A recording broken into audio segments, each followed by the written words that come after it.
Hello, Ken here, and this is my money journey. And my money journey is a channel that I started because I want to showcase the journey that I embarked on after being challenged by my financial mentor, to turn my financial situation around. So I put together this channel because what I want to do is I want you guys to hold me accountable as I move from one level of financial to another, and all that journey is going to be documented on this channel. And on top of that, I'm also going to be every Saturday in the morning at 9, I'm going to be doing a free webinar, on some of the findings that I have, discovered, some of the things that I myself will be doing, and some of the things that I will be, recommending, good things that probably maybe because of my skills or because of personal interests, I may not do myself, but things that I can recommend that you can do. So follow me on this journey by subscribing to this channel, and also by just pressing on that bell so that you can be notified, every time I post, a video on this channel, which is going to be happening every week. So join me as I'm going to be discussing a very, very interesting topic on the video that follows.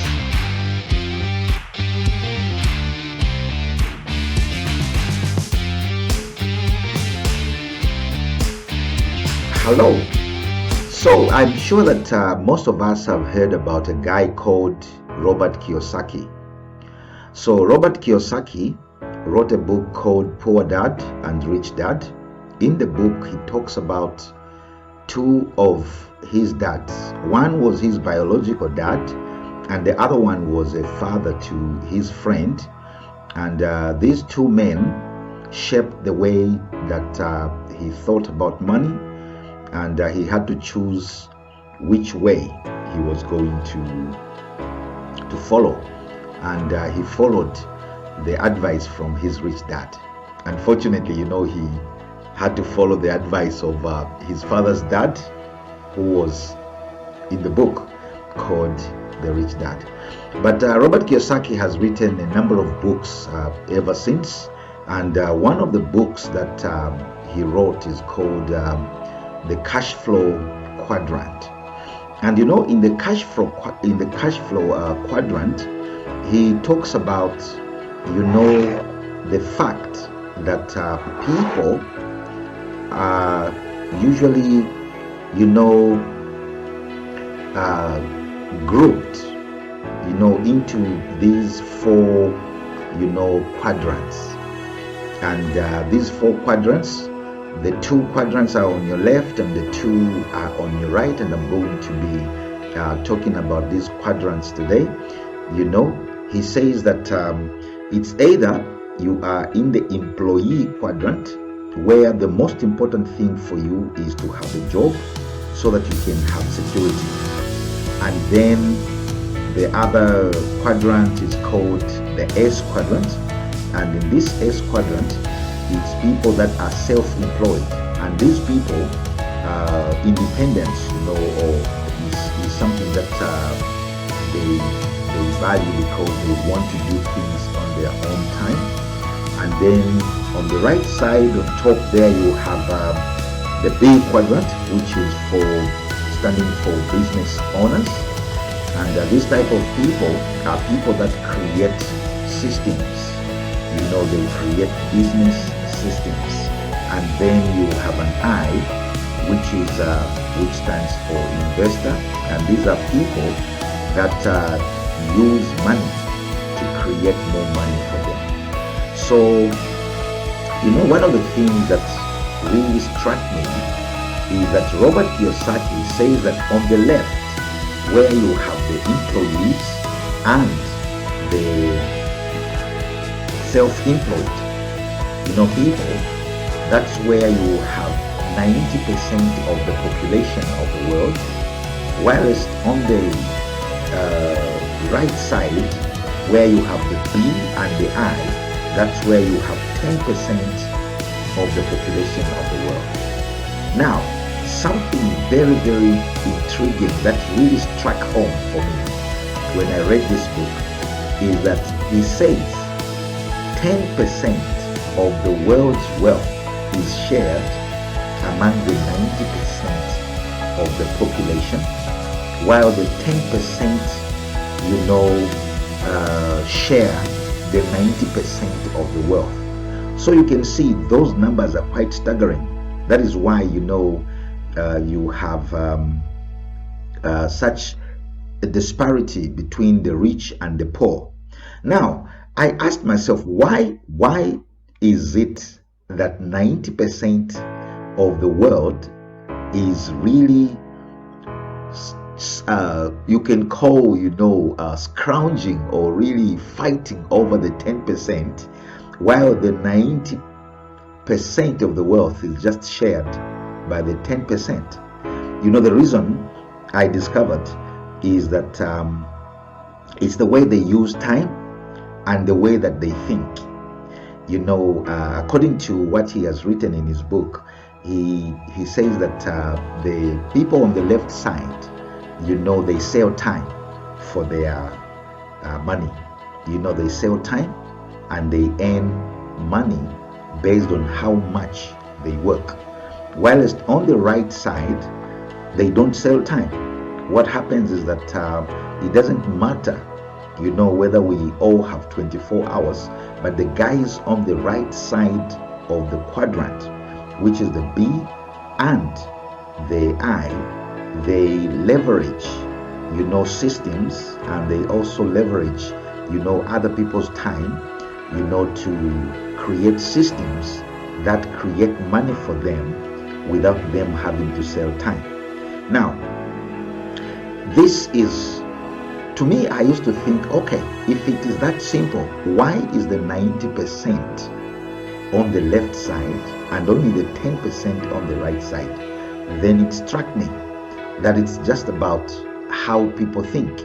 And the educational system, the family systems, the TV and the media and all these things, they bombard us with information that make us think that it's not easy to go to the right side, and it's not easy to be an investor or to be, a business owner, but with the advent, of the internet and the advent, of the platform, economies, it's very, very possible these days for every one of us to move to the right side of things. And that is why myself, I started this journey, because I would want to move to the right side, even if I may not have to stop my job, because I love my job, I love what I do. But you know what? I would want to be on the right side where the 10% are. Now, what does the people on the right side do? The people on the right side do things that the people on the left side don't. I want to repeat that. The people on the right side do things that the people on the left side don't do. And why don't they do it? It's because of the way that they think. Because they think that being on the right side is not a possibility. Now, there are two things that I just want to share with you in this video. And the two things are the idea that you can create a system, or you can create an asset. Now, a system, a business system that brings in money into your bosom, money into your hands, passively, is something that is a possibility, because now sometimes you may not have to create the system yourself. I will give you an example of McDonald's. So McDonald's is a system, and they sell that system to other people, and other people just use that system. It's like plug and play. You plug the McDonald's system, and even if we don't know the owners of all the McDonald's that we see, but we know the one who started McDonald's, the people that have a McDonald's franchise, they benefit from that system. So there are a lot of systems these days that have been created on the platforms, on the internet. You have platforms like the Uber platform, for example. All you need is to plug into that system, and the system does everything for you. Now, I know you may not have to go and start an Uber business or an Airbnb, business or all this, but I can tell you there are hundreds and hundreds, maybe even thousands of platforms, that you can get on the internet that are going to help you to either sell your skills or maybe sell something without you having to create anything. The other thing is these people also, create assets. Now, one thing that I also learned from this guy Kiyosaki is that he calls assets as things that put money in your pocket. Now, that is quite revolutionary to me because, growing up, I thought that a car was an asset. But he says that a car is not an asset because you have to take money out of your pocket all the time, either to pay the installment of the car, or to get repairs and everything. But he says that if you have an Uber or a taxi, then your car becomes an asset. Why? Because it brings money into your pocket. And then he talks about liabilities. He says anything that takes money out of your pocket is a liability. So what I discovered was that a lot of things that I call assets are actually liabilities. And the things that I thought, were creating wealth, as you can call it, really they may not be creating any wealth. So the 10% know this fact. That is why they make sure that they create assets that bring money into their pockets. And I'm going to show you another system that this Kiyosaki created that shows you what he calls the cash flow. Now, the cash flow quadrant has the cash flow. So he says that the rich people, or the people that end up being rich, they control how cash flows into or out of their lives. You see what I mean? So Kiyosaki has developed this simple graphic, that shows, where cash comes from and where cash goes. So this is what he says. He says that for people in the E quadrant, which is employees, mostly their money flows from them as they get the money from their salary. It flows into the expense, box, and then it goes out, and the middle class people that may probably make a little bit more money than just people that are employed. He says that, or even the employees themselves, sometimes what happens is that money flows from them into the liability, box, and then it flows into the expense and back out of their life. So what it is that the employees and the self-employed, what happens that this money comes out of their pockets, either through expenses out, or first it goes into what is called the liability, maybe a car or a bond or one of those luxuries that would be bought, and then it goes out, and that's how they end up becoming poor. And then he says the business people and the investors, their money first goes, it comes from the assets. They create these assets, and from the assets it goes back into their income. so their income continually increases. Do they have any expenses? Of course, they have expenses. The only thing is that their expenses are lower than their income. So when you create a system that makes your expenses lower than your income, when your income continue to surpass your expenses, that's how people end up becoming rich. So this for me, was a very eye-opening book, because I started to see that it's very easy for every one of us to move from just being on the left side and go into the right side. And like I have said, it's not like you can't be on the right side. You can't create a system whilst you're still an employee, or even continue to be an employee the rest of your life with investments and with business systems, because the human being is versatile and you can do all those things at the same time. So to just recap, I talked about the fact that people are classified, or people are grouped into the ESBI quadrants, where they are either employees, and being an employee has its own way of thinking, being self-employed has its own way of thinking, being a business owner has its own way of thinking, and being an investor as well has its own way of thinking. And then he says, for you to be wealthy, or for you to create wealth, you need to control how money flows, to you and away from you.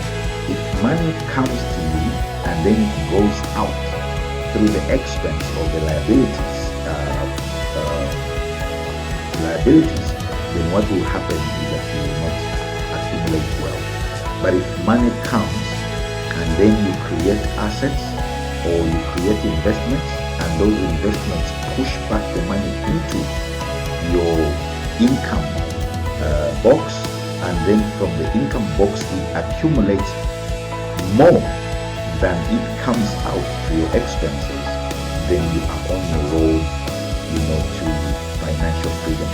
So myself, I thought, let me just share this with you today, so that you are able to, benefit from what I read, and I hope that this is going to help you as well.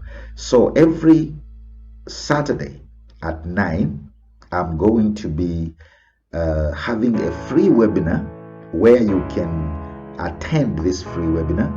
And in this webinar, what I will be showing is some of the things that I am discovering, as I go on this money journey.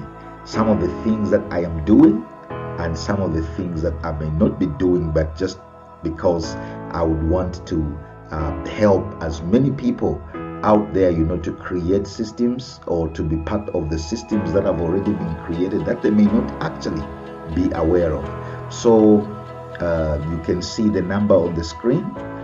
You can WhatsApp me, or you can send me an email that you want to be part of this webinar on Saturday.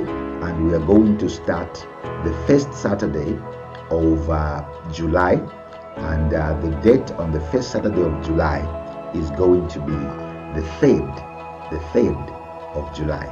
So we will see you, those who are going to join me, on the 3rd of July at 9 South African time. So may you have a great week, and we will see you again next week on Wednesday, when I am going to drop another email showing you, drop you another video showing you again something else that I have read. I am busy now reading a book called The Fourth Industrial Revolution, and I'm going to get some ideas from that book, and I'm going to share them with you. I'm telling you, it is a fascinating book, so I'm sure you will also enjoy it very much. So all the best. We will see you next time.